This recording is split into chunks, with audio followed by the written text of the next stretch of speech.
बिस्मिल्लाहिर्रहमानिर्रहीम। आज हम स्टार्ट करते हैं फिर एडोब इलस्ट्रेटर से ही। एडोब इलस्ट्रेटर ग्राफिक डिजाइनिंग की ऐप है और आज जो हमारा ये कोर्स है ना, हम लोगों ने इसमें सिर्फ ई बुक डिजाइनिंग सीखनी है। ई बुक क्या होती है? ई बुक की डिफरेंट टाइप्स हैं। ई बुक बेसिकली ज्यादातर जो हम यूज करते हैं वो ऑनलाइन बुक्स होती हैं, चिल्ड्रंस की या कोई इलस्ट्रेशन की, या उसके अलावा एनिमेशन के लिए जो बनाई जाती हैं, एनिमेटेड जो बुक्स होती हैं वो होती हैं ई बुक्स। ठीक है, जो यूज होती हैं मैं वो बता रही हूँ, बाकी हम डिजाइनिंग करेंगे आहिस्ता आहिस्ता। ई बुक के साइजेस डिफरेंट होते हैं। जो प्रिंटिंग फॉर्म में बात की जाए तो ये आप पर बेस करता है कि आप अपनी मर्जी से साइज क्या रखते हो। जो लीगल साइज है वो A4 साइज एक पेज का है, जो कि आप आम एक नॉर्मल पेज का होता है प्रिंटिंग के लिए। बट जो अगर आप किसी क्लाइंट के लिए काम कर रहे हो, ये उस पर डिपेंड करता है कि वो पेज का साइज क्या रखेगा। ठीक है, सो हम A4 साइज को लेकर चलते हैं। ठीक है, सबसे पहले तो ये एडोब इलस्ट्रेटर का फर्स्ट होम पेज है। ठीक है, आपने जब भी कोई डिजाइनिंग करनी है, मैंने डबल क्लिक करके इस ऐप को ओपन किया है एडोब इलस्ट्रेटर को, तो आपने जब भी ये ऐप ओपन करनी है आपके पास कुछ इस तरीके से प्रीव्यू आएगा। मैं आप दोनों को ये चीज गाइड कर दूं कि अगर आपकी जो एडोब इलस्ट्रेटर की ऐप है वो क्रिएटिव क्लाउड से अगर अटैच हो जाए तो आपका जो डाटा होता है वो एडोब इलस्ट्रेटर की ऐप में हमेशा सेव रहता है, या क्रिएटिव क्लाउड में हमेशा सेव रहता है। आप जो सा भी वर्जन डाउनलोड करोगे वो उस ऐप में शो होगा, कभी आपका डाटा डिलीट नहीं होगा। तो उसको अगर आप हमेशा के लिए सेव रखना चाह रहे हो तो आपको मैं ऐप बता देती हूँ, वो है क्रिएटिव क्लाउड की, एडोब की तरफ से जो यानी वेबसाइट है, जो एडोब की रियल वेबसाइट है एडोब क्रिएटिव क्लाउड। अगर आप लिखो गूगल के ऊपर adobe creative cloud download direct लिखिएगा ताकि वही वाली आपके पास वेबसाइट ओपन हो। ये देखिए मैंने लिखा है adobe creative cloud download. First website मेरे पास जो आ गई है वो डाउनलोड के लिए आ गई है। सेकंड भी अगर हाउ टू डाउनलोड वाली मैं ओपन करूँ, एडोब की तरफ से ही है। एडोब की एप्स है ना, Adobe Illustrator, Adobe Photoshop, Adobe Premiere Pro, Adobe Lightroom, ये सारी एडोब की ऐप है। हम लोग इनमें डिजाइनिंग करते हैं, एनिमेशन करते हैं, वीडियो एडिटिंग करते हैं, बहुत से काम होते हैं। बट अभी जो हम लोगों ने मेन काम करना है वो डिजाइनिंग है और इलस्ट्रेशन है। उसके लिए हम लोग एडोब के लिए एडोब की एडोब इलस्ट्रेटर की जो ऐप है वो यूज करेंगे। तो यहाँ पे डायरेक्ट आपके पास डाउनलोड का प्रोसेस आ जाता है। यहाँ पे नहीं आ रहा, मेरा वैसे ऑलरेडी डाउनलोडेड है। आपने इसके अकाउंट पे जाके लॉगिन भी कर लेना है, एडोब के अकाउंट पे जीमेल से लॉगिन भी कर लेना है। लॉगिन करने के बाद ये देखें, डाउनलोड क्रिएटिव क्लाउड पर क्लिक करें। उसके बाद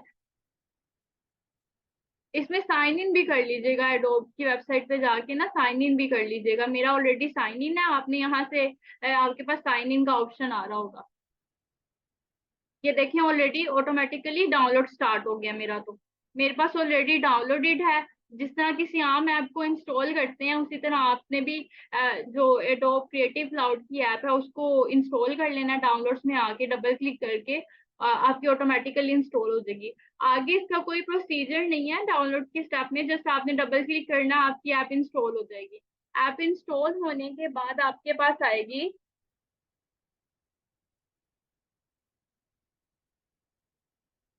इस फॉर्मेट में। ठीक है, आपको इसको ओपन करने की जरूरत नहीं, इस ऐप में जाने की जरूरत नहीं, कुछ भी नहीं करना। अगर आपने इस वेबसाइट से ही लॉगिन कर लिया ना डायरेक्ट और ऐप को डाउनलोड कर लिया है, फिर जब आप एडोब इलस्ट्रेटर को ओपन करेंगे ना, ये ऑटोमेटिकली यहाँ पे साइन अप का आपसे ऑप्शन मांगेगी। आपने उसको यस कर देना, या तो ये खुद ही हो जाएगी अटैच उससे, या तो आपने इसको साइन इन कर देना है। ठीक है, जिस जीमेल से आप अटैच करना चाह रहे हैं, मैंने अपने इस जीमेल से अटैच किया। अब ये मैंने अटैच कर लिया। अब मैं जितने भी काम करूंगी मेरे एडोब के जो वेबसाइट है या एडोब क्रिएटिव क्लाउड है या एडोब इलस्ट्रेटर है उसमें सेव रहेंगे। मुझे अगर मेरे लैपटॉप या गैलरी में नहीं सेव करना तब भी ये यहाँ पर सेव रहेंगे। मेरी गैलरी में भी जो स्पेस होती है वो बचत हो जाएगी उससे। तो ये होम पेज है एडोब इलस्ट्रेटर का। आपने कोई पुराने डॉक्यूमेंट को एडिट करना, ओपन पर जाके ओपन करेंगे, और अगर आपने न्यू डॉक्यूमेंट बनाना है तो आप क्रिएट न्यू पर जाएंगे।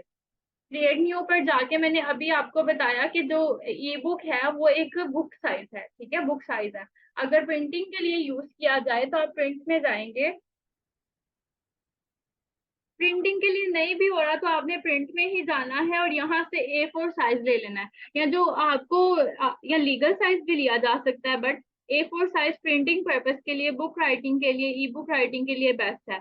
तो आप A4 साइज लेंगे, ठीक है। A4 साइज पे क्लिक करेंगे तो यहाँ पर ऑटोमेटिकली हाइट और विड्थ और millimetre, pixels, point, picas, inches, feet, feet and inches, yard, millimetre, centimetre, metre, यहाँ से ऑटोमेटिकली ये एक प्रीव्यू सिलेक्ट कर लेगा, एक साइज सिलेक्ट कर लेगा कि कौन से साइज में आपका ये डिजाइन है। अगर आप यहाँ से सिलेक्ट करते हो, अगर आप अपनी मर्जी से हाइट, विड्थ और यहाँ से फॉर्मेट से चेंज करना चाह रहे हो, आप चेंज कर सकते हो। यहाँ पे आपने अपने डिजाइन को नेम देना। फॉर एग्जाम्पल आज हम क्लास 1 रख लेते हैं, क्लास 1, या ई बुक 1 रख लेती हूँ मैं।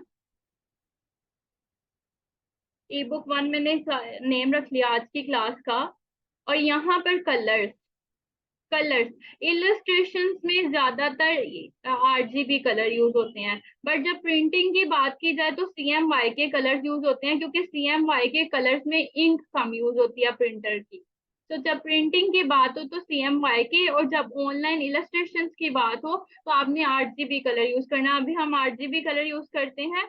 लेकिन अब ये एरर दे रहा है, क्यों? क्योंकि मैंने साइज जो लिया है वो प्रिंटिंग पर्पज के लिए है, तो ये एरर दिया है, बट फिर भी ये हमें डिजाइन कर देगा। क्रिएट पे जाना है आपने, आपके पास आर्टबोर्ड आ जाएगा। आर्टबोर्ड मतलब वो पेज, थोड़ा टाइम लगेगा इसको। आर्टबोर्ड मतलब पेज जिसके ऊपर आपने डिजाइनिंग करनी है। ये देखें, ये स्क्रीन आ गई हमारे पास।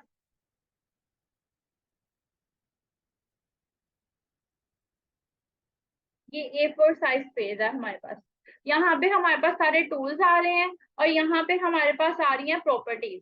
हम जिस चीज के ऊपर भी क्लिक करेंगे हमें यहाँ पे प्रॉपर्टीज शो होंगी। मैंने बताया कि मैं टूल्स 2-3 बता चुकी हूँ ऑलरेडी। जो लास्ट लेक्चर था उसमें मैंने टूल्स बताए थे।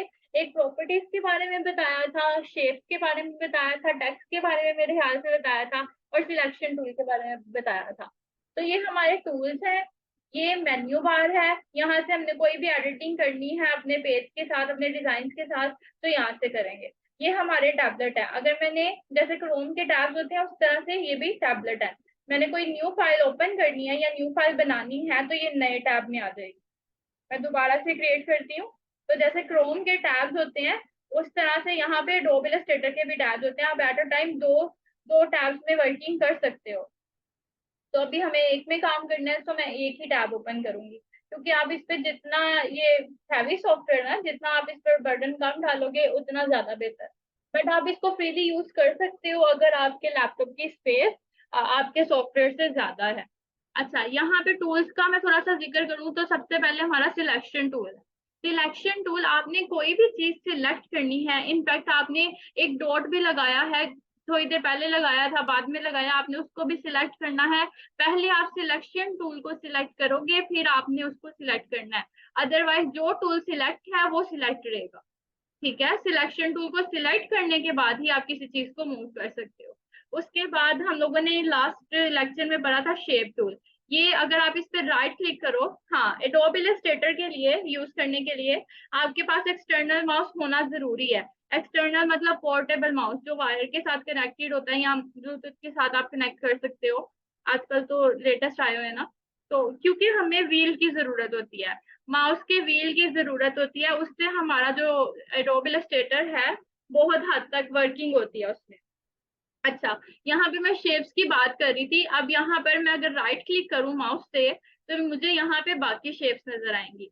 पहली शेप है रेक्टेंगल, दूसरी है एलिप्स, तीसरी है पॉलीगॉन, फिर स्टार, फिर line segment. Rectangle shape select करते हैं। ड्रॉ कैसे करनी है आपने? ड्रॉ करने के लिए फॉर एग्जाम्पल ये मेरा आर्टबोर्ड है। आर्टबोर्ड का मतलब ये नहीं कि पीछे हमारे पेपर आ गए, पीछे हमारी बैकग्राउंड आ गई है। ये सिंपली एक आर्टबोर्ड है, ये हमारी बैकग्राउंड नहीं होगा। डाउनलोड करते वक्त भी वो हमसे यही डिमांड करेगा कि आपने डाउनलोड करना है व्हाइट बैकग्राउंड के साथ करना है, ब्लैक बैकग्राउंड के साथ करना है, या ट्रांसपेरेंट बैकग्राउंड के साथ करना है। और अगर हमें कलरफुल बैकग्राउंड चाहिए, अपनी मर्जी के कलर की बैकग्राउंड चाहिए, तो हम लोगों को पहले बैकग्राउंड बनानी पड़ती है। बैकग्राउंड हम कैसे बनाते हैं? या तो इस टूल से बनाते हैं, रेक्टेंगल टूल से, या तो हम किसी इमेज से बनाते हैं या किसी इलस्ट्रेशन से। तो आज एक पहले बैकग्राउंड बना लेते हैं अपने पेज की। अब ड्रॉ कैसे करना है? ये रेक्टेंगल टूल है, मैंने अपने जो माउस है उसके लेफ्ट क्लिक से प्रेस करना शुरू किया। मैंने क्लिक किया यहाँ पर और मैं प्रेस करती हुई पूरे पेज पर मूव कर रही हूँ। अब जब मैं पूरे पेज के एंड तक आई और मैंने छोड़ दिया, ये मेरे पास एक बॉक्स बन गया। ठीक है, एक बॉक्स बन गया है जिसको हम बैकग्राउंड के तौर पे भी यूज करेंगे। ये बॉक्स एक बन गया है आर्टबोर्ड के ऊपर। अब मैंने जो भी वर्किंग करनी है मैं इसके ऊपर करूंगी। ठीक है, अब अगर मुझे ये बॉक्स चाहिए इक्वल शेप में, मैं कंट्रोल जी से पहले तो अनडू करूंगी, कंट्रोल जी से या डिलीट की प्रेस करके इसको डिलीट कर दूंगी। बट ये अभी दोनों ऑप्शन नहीं सिलेक्ट करा, क्यों? क्योंकि मैंने सिलेक्शन टूल प्रेस नहीं किया। मैंने पहले ही बात की थी कि सिलेक्शन टूल को प्रेस करेंगे देन ही आप अपनी किसी भी चीज को ऐड कर सकते हैं। मैंने इसको सिलेक्ट किया। अब मैं कंट्रोल जी प्रेस करूंगी तो ये अंडू हो जाएगा, मतलब ये रिमूव हो गई। कंट्रोल जी ना प्रेस कर दी तो मैं डायरेक्ट डिलीट भी कर सकती थी इसको। कंट्रोल जी से मैं लिख देती हूँ आप लोगों को चैट में, कंट्रोल जी से आप अंडू कर सकते हो किसी भी चीज को।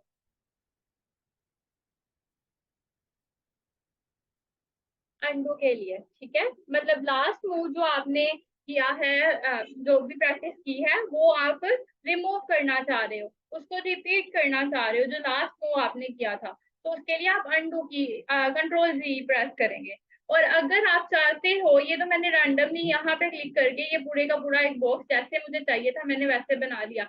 बट अगर आपको चाहिए इक्वल साइज में, इक्वल अमाउंट में, ये देखिए मैं ऊपर नीचे कैसे कर रही हूँ, मैं स्क्रॉल व्हील से कर रही हूँ अपने आर्टबोर्ड को, स्क्रॉल व्हील से। अगर मैंने जूम इन करना है तो मैं ऑल्ट प्रेस करके स्क्रॉल व्हील जो माउस का होता है उसको आगे की तरफ करूंगी, जूम इन होगा। अगर पीछे की तरफ करूंगी तो जूम आउट होगा। ठीक है, स्क्रीन छोटी हो जाएगी, आगे की तरफ करूंगी बड़ी हो जाएगी, पीछे की तरफ करूंगी तो छोटी हो जाएगी। और अगर मैंने अपने जो आर्टबोर्ड है, ये जो मेरा आर्टबोर्ड है, इसको मूव करना है तो मैं स्पेस की प्रेस करूंगी। स्पेस की प्रेस करनी है, फिर माउस के लेफ्ट क्लिक से इसको प्रेस करके ड्रैग कर लें जहां पर भी आप इसको मूव करना चाह रहे हो। अभी सेंटर में ही रखूंगी मैं इसको। अगर इनकेस काम करते वक्त जूम करो, जूम आउट करो, ये कहीं पर भी चला जाता है। अगर मैं जूम दोबारा से करती हूँ तो ये सेंटर में लाने के लिए मुझे स्पेस प्रेस करनी है, क्लिक करना है और फिर मैं इसको सेंटर में लेके आऊंगी। तो दोबारा से मैं ड्रॉ कर रही हूँ। अब मैंने बताया कि अगर मैंने इक्वल शेप में, इक्वल जो हर साइडेड रेक्टेंगल की इक्वल होती है ना, तो इक्वल प्रेस करने ड्रॉ करने के लिए मैं शिफ्ट प्रेस करके इसको ड्रॉ करूंगी। शिफ्ट प्रेस करके मैं ड्रॉ करूंगी तो ये बिल्कुल फोर साइडेड इक्वल होंगी। बट अगर शिफ्ट के बगैर करूंगी तो ये बिल्कुल इक्वल नहीं बनेगा, ये रैंडम शेप बनेगी। ठीक है, आपने जब भी कोई शेप ड्रॉ करनी है इक्वल साइज की तो आपने शिफ्ट प्रेस करके करनी है। बट अगर जैसे कि अभी हमें हमारे आर्टबोर्ड के लिए चाहिए तो ये तो रैंडम है ना, तो हम इसको खुद से ड्रैग करके अपनी मर्जी से मूव कर लेंगे। ठीक है, आप अपनी मर्जी से इसको ड्रॉ कर लेंगे। अब ये आ गई हमारे पास शेप। बाकी अगर एलिप्स है, एलिप्स पे भी सेम यही है कि शिफ्ट प्रेस करके आप एक सर्कल ड्रॉ कर सकते हो, शिफ्ट के बगैर करोगे तो आप रैंडम अपनी मर्जी से शेप्स बना सकते हो। उसके बाद आ गया पॉलीगॉन। पॉलीगॉन आप रैंडमली मूव करोगे तो इसका रैंडम साइज आएगा। बट अगर आपने इसको इक्वल साइज में करना है, बिल्कुल इक्वल एग्जैक्ट शेप में करना है, तो आप शिफ्ट प्रेस करके इसको ड्रॉ करोगे। उसके बाद line segment, sorry star tool, star tool में भी ऐसे ही है, रैंडम करोगे रैंडम होगा, शिफ्ट प्रेस करोगे तो शिफ्ट प्रेस करके होगा।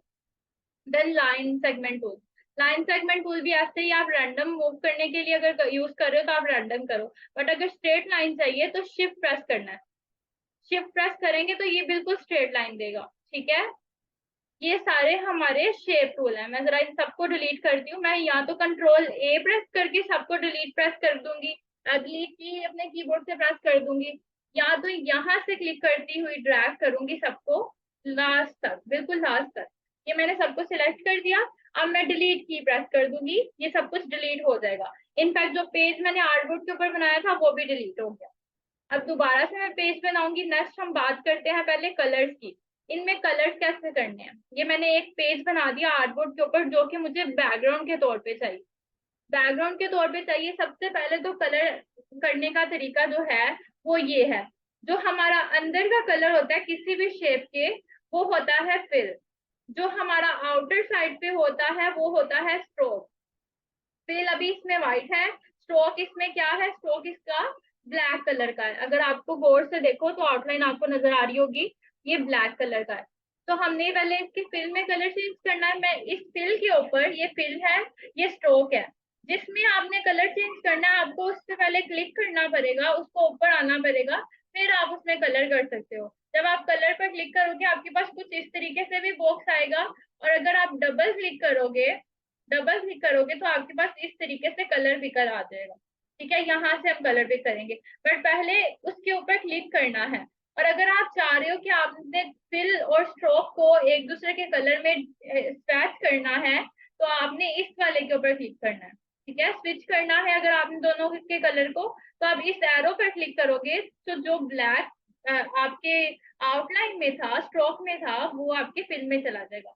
एडोब इलस्ट्रेटर में किसी भी आउटलाइन को एडोब इलस्ट्रेटर की लैंग्वेज में स्ट्रोक बोला जाता है। अब ये देखिए, इसकी जो आउटलाइन थी वो व्हाइट हो गई, और जो इसका फिल था, जो इसका स्ट्रोक था वो व्हाइट हो गया, जो फिल था वो ब्लैक हो गया। अब इसे स्ट्रोक बोलने की आदत डाल लें। मैं वापस चेंज कर रही हूँ। अब मुझे इसमें कलर करना है चेंज। पहले मुझे इसको सिलेक्ट करना है, पहले फिर मैं स्विच करूंगी। अब मुझे इसमें कलर करना है चेंज, मैं इस पर डबल क्लिक करूंगी, मेरे पास कलर पिकर का ऑप्शन आ जाएगा। कलर पिकर में ये पूरी की पूरी मेरे पास एक पैलेट है। मैं इसमें से कोई भी कलर जो मुझे चाहिए है मैं वो सिलेक्ट करूंगी। फॉर एग्जाम्पल मुझे ग्रीन कलर चाहिए। जो ऊपर वाले लाइटर टोन होते हैं इनको हम कहते हैं टिंट, जो नीचे वाले डार्कर टोन होते हैं इनको बोला जाता है शेड। यहाँ से मैं इसका टिंट ऑलमोस्ट यानी सिलेक्ट करूंगी। यहाँ से आपने कलर सिलेक्ट कर लेना है, और यहाँ से उसका शेड सिलेक्ट कर लेना है। ठीक है, यहाँ से मैं एक कलर पिक कर रही हूँ, चलो जो भी आ गया, ओके किया, ये ऑटोमेटिकली मेरे फिल के अंदर चेंज हो जाएगा कलर। ठीक है, और आउटलाइन इसकी आ गई ब्लैक कलर की।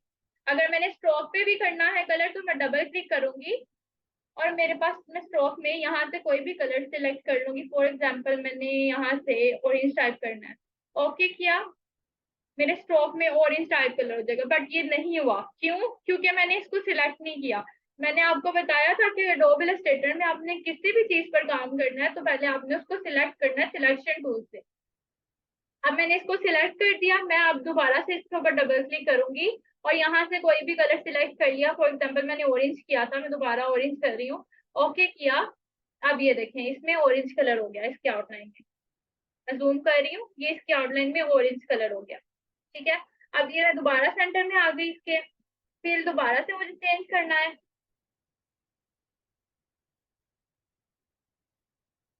अब मैं यहाँ से नहीं करूंगी, अब मैं आपको दूसरा तरीका बताती हूँ। दूसरा तरीका है इसके कलर को चेंज करने का। विंडो में जाएं, कलर या कलर गाइड पे जाएं, जो अभी हमारे पास ओपन हो रहा था।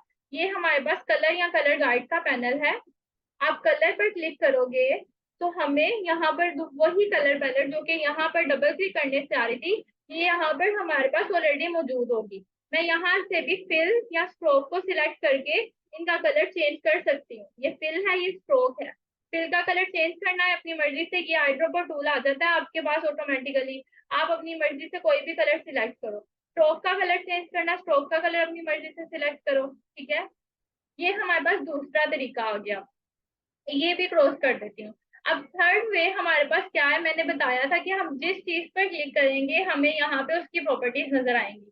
अब फॉर एग्जाम्पल मैंने साइड पे क्लिक कर दिया, ये हमारा आर्टबोर्ड है, ये हम मुझे आर्टबोर्ड की प्रॉपर्टीज शो हो रही है। अब मैं यहाँ पर पेज के ऊपर अगर क्लिक कर रही हूँ या जो रेक्टेंगल मैंने बनाया उस पर क्लिक कर रही हूँ, तो मुझे ये मेरे रेक्टेंगल की प्रॉपर्टीज नजर आ रही है।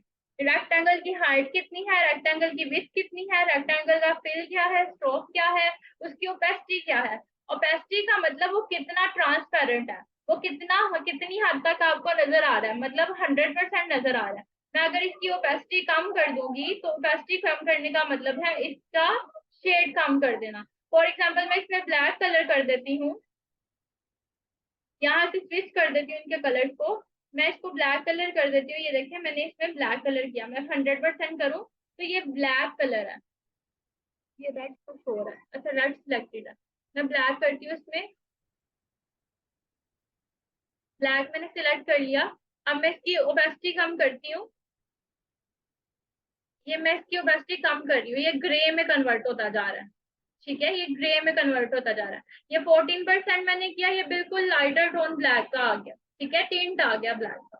तो मैं इसको दोबारा से ब्लैक कर रही हूँ, और वापस कलर चेंज कर रही हूँ जो मैंने किए हुए थे,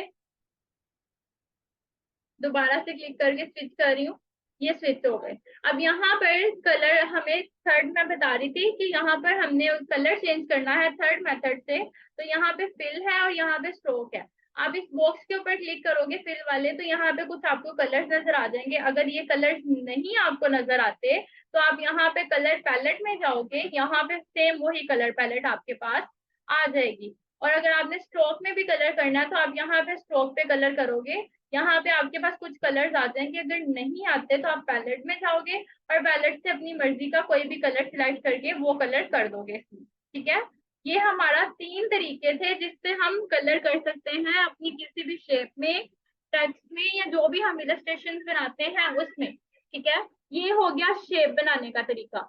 अब मैं आपको स्ट्रोक की भी एक चीज बताती हूँ। स्ट्रोक में अगर हम लोगों ने स्ट्रोक का साइज बनाना है, स्ट्रोक मतलब आउटलाइन मैंने बताया था, अगर मैं आउटलाइन थोड़ी सी विड्थ उसकी बढ़ाना चाह रही हूँ, थिक करना चाह रही हूँ, तो मैं यहाँ से इसके पॉइंट्स बढ़ाती जाऊंगी।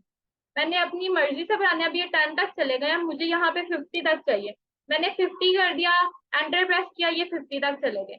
मैंने अगर इसको रैंडमली करना है, चेक भी करना है साथ साथ के कितने परसेंट हो रहे हैं, मैं इस एरो पर जाऊंगी, यहाँ पर 1 बाय 1 मैं क्लिक करके चेक करूंगी कि कितने परसेंट हुआ है। ठीक है, यहाँ पर।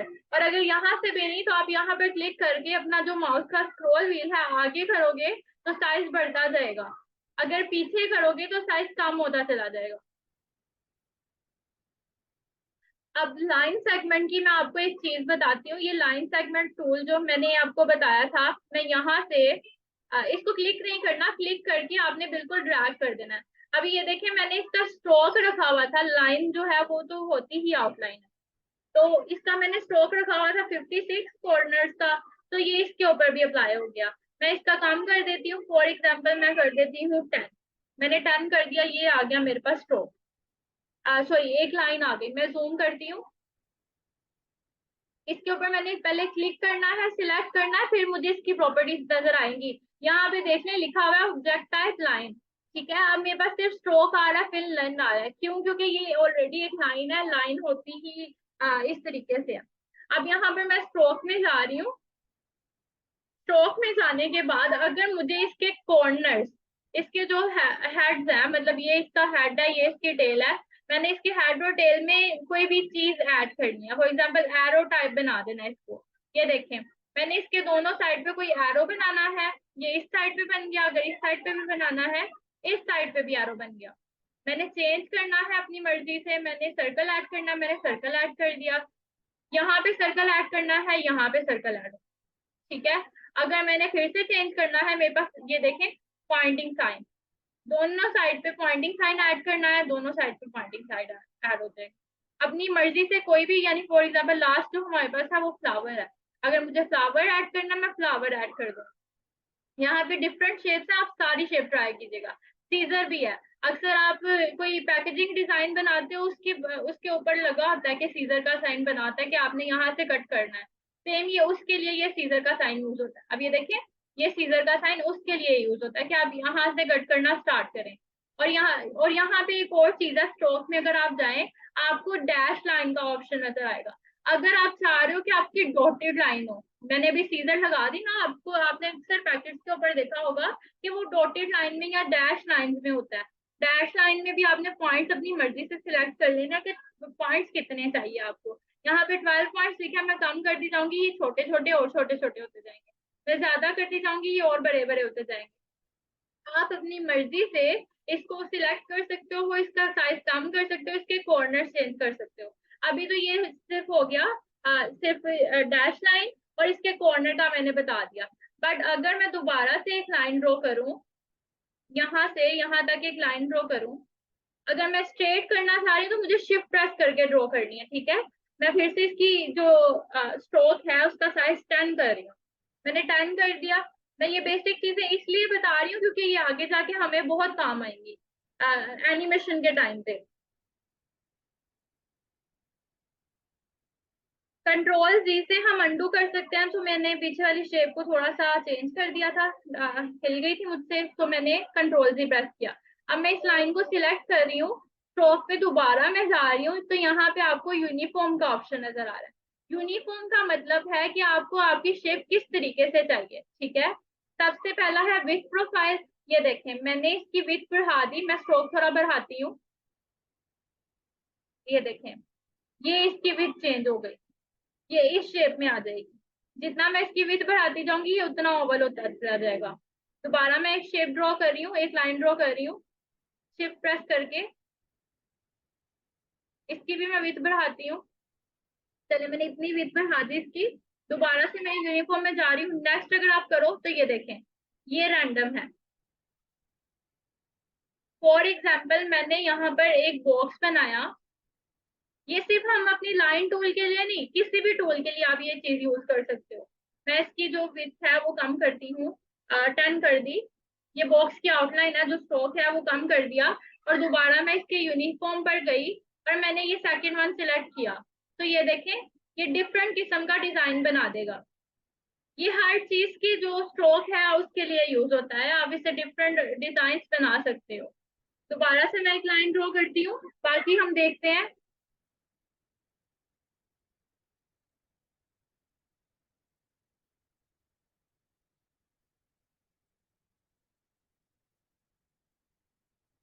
यूनिफॉर्म में जाएं, ये देखें, ये कॉर्नर्स आ गए। ये नहीं करना, नेक्स्ट देखें, ये इस तरीके से आ गया। नेक्स्ट, इस साइड से विड्थ इसकी बड़ी होगी। नेक्स्ट, ये हमारे पास सर्कल शेप में आ गया। इसकी विड्थ बढ़ाई, ये देखें, डी शेप में आ गया, ठीक है। ये डी शेप में आ गया। आप एक लाइन को डिफरेंट शेप्स में कन्वर्ट कर सकते हो। ये देखें, ये सिर्फ हम लोगों ने लाइन से ये सारी चीजें बनाई है। सिर्फ एक लाइन टूल से हमने ये सारी चीजें बनाई है। मैं इनको डिलीट कर रही हूँ। आपने इन सब की प्रैक्टिस करनी है।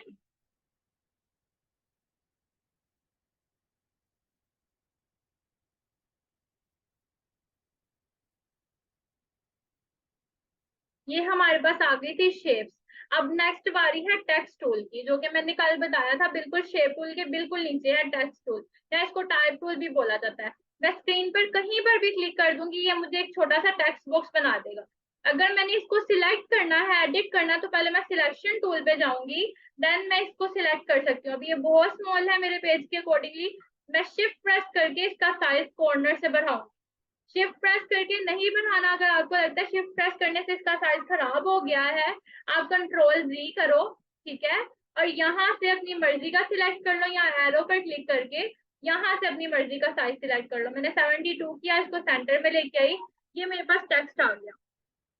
मैं यहाँ पर लिख रही हूँ अपना नाम, ठीक है। मैं डबल क्लिक करूंगी और अपना नाम कीबोर्ड से यहाँ पर लिखूंगी। फॉर एग्जाम्पल मेरा नेम कुरतुल आमिर है,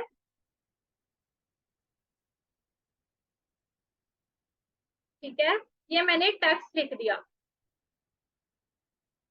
ये मैंने टेक्स्ट लिख दिया। अब यहाँ पर मैंने बताया था कि यहाँ पे वही प्रॉपर्टीज शो होंगी जो कि मैं सिलेक्ट करूंगी। अभी मैंने टाइप टूल को सिलेक्ट किया हुआ है, तो यहाँ पे टाइप की प्रॉपर्टीज शो हो रही है। टाइप का फिल क्या है, टेक्स्ट का भी फिल और स्ट्रोक होता है। यहाँ से हम अपनी मर्जी से अपने टेक्स्ट को भी कलर कर सकते हैं। ये मैंने फिल चेंज कर दिया, स्ट्रोक ऐड करना है, आप स्ट्रोक भी ऐड कर सकते हो अपनी मर्जी से। अब ये देखिए, इसका ब्लैक कलर का स्ट्रोक ऐड हो गया। ये देखिए, जूम करने पे पता लगेगा इसका ब्लैक कलर का स्ट्रोक ऐड हो गया। और स्ट्रोक की साइज और यूनिफॉर्म वगैरह तो मैंने आपको बता ही दिया है। अब उसके बाद नेक्स्ट हमारे पास नीचे आ रहा है करेक्टर। करेक्टर मतलब जो अल्फाबेट्स हम लोगों ने लिखे हैं, जो राइटिंग हमने लिखी है, उसको कैसे एडिट कर सकते हैं। यहाँ से मैंने इसका फॉन्ट चेंज करना है, ठीक है। यहाँ से इसका फॉन्ट स्टाइल चेंज कर सकते हो अपनी मर्जी से, कोई भी आप फॉन्ट स्टाइल कर सकते हो। मैं आपको फोन डाउनलोड करने का भी तरीका बताऊंगी। यहाँ से आप लोगों ने अपनी मर्जी से फोन स्टाइल डाउनलोड कर लेने हैं, जो आपको पसंद आता है। For example this one, outline के साथ।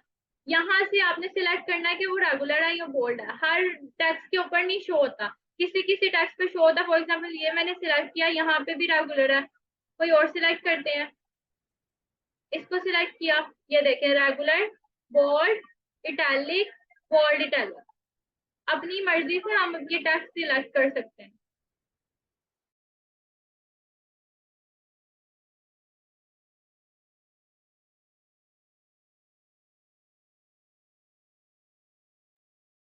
अच्छा, ये मैंने बताया बोल्ड और इटैलिक कर सकते हैं। उसके बाद हम लोगों ने टेक्स्ट का जो है साइज चेंज करना, वो मैंने आपको बता दिया है। बाकी ये इसकी स्पेसिंग है। आपने स्पेसिंग को कभी भी नहीं छेड़ना, बिल्कुल भी हाथ नहीं लगाना। ये बहुत ज्यादा जरूरत पड़े तो आपने करना है। ये आप लोग आपके वर्ड्स के दरमियान की है, मतलब ऊपर वाली लाइन और नीचे वाले लाइन के दरमियान की है। ये जितनी थी उतनी ही आपने रहने देनी है, और यहाँ से भी ऑटो ही रहने देना है। ये आपके टेक्स्ट के जो एंगल्स हैं उनके लिए है। बट अगर टेक्स्ट की स्पेस की बात आ जाए तो ये यहाँ से आप यूज कर सकते हो। टेक्स्ट की स्पेस अगर आ जाए तो फिर आप ये यूज कर सकते हो। ये आपके टेक्स्ट के गैप के जो वर्ड्स हैं उनके दरमियान जो गैप होता है उसको ये बढ़ाने या कम करने के काम आएगी। ठीक है, यहाँ इसको आप यूज कर सकते हो अपनी मर्जी। ये मैं टेक्स्ट का गैप वापस जीरो पे कर रही हूँ, जीरो था। ठीक है, जीरो पे कर दिया तो जीरो इस तरीके से था। थोड़ा सा बढ़ाना बढ़ा लें। अब नेक्स्ट जो चीज है वो है पैराग्राफ। जब हम कोई पैराग्राफ में वर्किंग करते हैं तो हमारे पास अलाइनमेंट होती है। इंग्लिश में हम राइटिंग कहाँ से स्टार्ट करते हैं? लेफ्ट साइड से। ये इंग्लिश की अलाइनमेंट है, ये हमारे पैराग्राफ्स की अलाइनमेंट है। अगर हम उर्दू में काम करते हैं तो हम स्टार्ट करते हैं अपने राइट साइड से। तो जो कॉपी है या जो भी आप रजिस्टर या जिसके ऊपर भी बुक पे भी काम करते हो तो वो राइट साइड से स्टार्ट होती है उर्दू की। और अरबी का भी मेरे ख्याल से ऐसे ही है। तो यहाँ पे हम अपने टेक्स्ट की अलाइनमेंट देखेंगे। हमने बुक्स का भी ध्यान रखना है कि किस लैंग्वेज में बना रहे हैं और वो किस साइड से स्टार्ट होते हैं। अगर आप इंग्लिश में बना रहे हो बुक तो आपकी वो लेफ्ट अलाइनमेंट से स्टार्ट होगी। अगर आप बना रहे हो अरबिक में फॉर एग्जाम्पल तो वो स्टार्ट होगी राइट से। तो ये अभी लेफ्ट पे ही है। अगर सेंटर करना है तो सेंटर इस तरीके से आएगा। अगर मुझे राइट साइड पे करना है तो ये राइट साइड पे इस तरीके से आएगा, बट वो उर्दू राइटिंग होती है। अगर आपने बिल्कुल लेफ्ट अलाइन करनी है वो सेम वही तरीका, ये भी सेंटर के लिए है। ये जस्टिफाई होता है, ये जस्टिफाई होता है जब आप बहुत बड़ा पैराग्राफ कर रहे हो तो ये बड़ी बड़ी लाइंस को इक्वल और लास्ट में जो छोटा सा वर्ड रह जाता है उसको लास्ट में। ये भी left align, sorry right align, ये भी जस्टिफाई। अभी हमें सेंटर लाइन चाहिए तो मैंने सेंटर लाइन इस तरीके से अपना नेम ऐड कर दिया। बाकी ये पेज की अलाइनमेंट है। ठीक है, ये पेज की अलाइनमेंट है। पेज आपका कहाँ पे? या पेज की अलाइनमेंट मतलब ये देखें मैंने यहाँ पे फॉर एग्जांपल मैंने इसको यहाँ पे रख दिया इस टेक्स्ट को। ये पेज की तरफ इसको अलाइन कर देगा। मैं इधर क्लिक करूंगी ये right side sorry left side पे कर देगा। मैं इस पे क्लिक करूंगी सेंटर में ले आएगा। इस पे क्लिक करूंगी राइट साइड पे, ऊपर से नीचे बिल्कुल सेंटर में, और नीचे से ऊपर। ठीक है, जिस साइड पे ज्यादा फासला है उस साइड पे गैप भी ज्यादा रहेगा। ठीक है, ये सेंटर में आ गया। ये पेज की अलाइनमेंट है।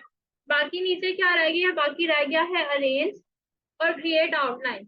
ये अभी नहीं करना, ये डिटेल से इलस्ट्रेशन के टाइम पे करेंगे। अभी आप लोगों ने सिंपली क्या करना है, एक इस तरीके से आपने बॉक्स बनाना है, शेप्स बनानी है, अपना नेम लिखना है। ठीक है, आज मेरे ख्याल से थोड़ा सा मुझे टाइम दे देना चाहिए आप लोगों को इस चीजों के लिए। आप शेप्स ट्राई करें और लाइन सेगमेंट टूल ट्राई करें और आज अपना नेम लिखें। कल इंशाल्लाह ई बुक पे डायरेक्ट काम स्टार्ट करेंगे टूल्स के साथ साथ।